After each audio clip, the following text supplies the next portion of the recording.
Hello guys, welcome to social info Tamil. இன்றைக்கி வீடியோவில் என்ன டாபிக் பார்க்க போகிறோன்னு பார்த்தீங்கன்னா, என்பிசிஐலேருந்து ஒரு நியூ அப்டேட் ஒன்று கொடுத்துருக்காங்க. அது என்ன அப்டேட் அப்படிங்கிறத வந்து இந்த வீடியோ நம்ம பார்க்க போகிறோம். அதுக்கு முன்னாடி நம்ம சேனலை சப்ஸ்கிரைப் பண்ணாதவங்க சப்ஸ்கிரைப் பண்ணிக்கோங்க. என்பிசிஐயில் இருந்து ஏஇபிஎஸ் ரிலேட்டடாக வந்திருக்கக்கூடிய புதிய அப்டேட் என்னங்கிறத பற்றி இப்போ நம்ம பார்க்கலாம். 1 ஜனவரி 2024 முதல் ஒவ்வொரு ஏஇபிஎஸ் பண பரிவர்த்தனையின் போது உரிமையாளர் ஆதார் அடிப்படையிலான பயோமெட்ரிக் அங்கீகாரத்தை செய்ய வேண்டும் என்பது கட்டாயமாக்கப்பட்டுள்ளது அப்படின்னு சொல்லி என்பிசிஐலேருந்து நியூ அப்டேட் வந்து கொடுத்துருக்காங்க. அதாவது அவங்க என்ன சொல்கிறாங்கன்னு பார்த்தீங்கன்னா, ஏஇபிஎஸ் சர்வீசஸ் மூலமாக நீங்கள் கேஷ் வித்ட்ராவல் பண்ணி கொடுக்கும்போது அந்த சாஃப்ட்வேரில் வந்து ரிஜிஸ்ட்ரேஷன் பண்ணியிருப்பீங்க. ரிஜிஸ்ட்ரேஷன் பண்ணும்போது எந்த யூஸருடைய கேஒய்சி டீட்டெயில்ஸ் கொடுத்துருக்கீங்களோ அவங்க வந்து ஏஇபிஎஸ் டிரான்சாக்ஷன் பண்ணும்போது பக்கத்தில் இருக்கணும்.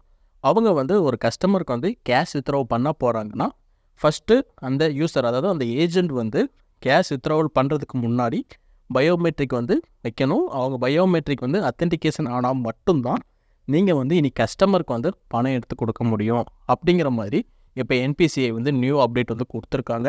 இது வந்து பார்த்திங்கன்னா, நீங்கள் ஒவ்வொரு டைம் எந்த கஸ்டமருக்கு கேஷ் வித்ட்ராவல் பண்ணுற மாதிரி இருந்தாலும் ஒவ்வொரு டைமும் வந்து பார்த்திங்கன்னா அந்த ஏஜெண்ட் வந்து கேஷ் வித்ட்ராவல் பண்ணுறதுக்கு முன்னாடி பயோமெட்ரிக் வைக்கணும். அது அத்தென்டிகேஷன் ஆனால் மட்டும்தான் நீங்கள் வந்து கஸ்டமருக்கு வந்து பணம் எடுத்து கொடுக்க முடியும். ஸோ இதுதான் வந்து அப்டேட் பண்ணியிருக்காங்க. 2 ஃபேக்டர் அத்தென்டிகேஷன் வந்து இப்போது ஏஇபிஎஸ் சர்வீஸில் கேஷ் வித்ட்ராவலை வந்து கட்டாயப்படுத்தப்பட்டுள்ளது. இந்த புதிய ரூல்ஸ் வந்து பார்த்திங்கன்னா ஜனவரி 1 ஸ்டார்ட் ஆயிடுச்சு. இப்போ நீங்கள் டிஜிபே லைட் யூஸ் பண்ணாலும் சரி, வேறு எந்த ஏஇபிஎஸ் சாஃப்ட்வேர் யூஸ் பண்ணாலும் சரி, இந்த ப்ராசஸ் பண்ணால் மட்டும்தான் உங்களால் வந்து பணம் எடுத்து கொடுக்க முடியும். ஸோ இனி ஏஇபிஎஸ் டிரான்சாக்ஷன் பண்ணோன்னா கடையில் வந்து கட்டாயம் வந்து பார்த்திங்கன்னா அந்த ஏஜெண்ட் வந்து இருக்கணும். அவங்க இருந்தால் மட்டும்தான் ஏஇபிஎஸ் டிரான்சாக்ஷன் பண்ண முடியும். வேறு யாருனாலையும் வந்து ஏஇபிஎஸ் மூலமாக வந்து இனி கேஷ் வித்ட்ராவல் வந்து பண்ண முடியாது. ஸோ இதை வந்து நோட் பண்ணிக்கோங்க. இந்த புது அப்டேட் தான் வந்து பார்த்திங்கன்னா என்பிஎஸ்ஐ வந்து இப்போ கொடுத்துருக்காங்க.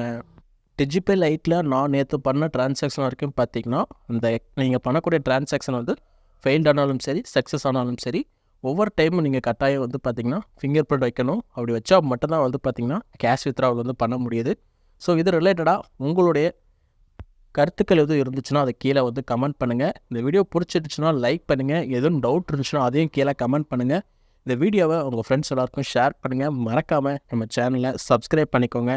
நன்றி, வணக்கம்.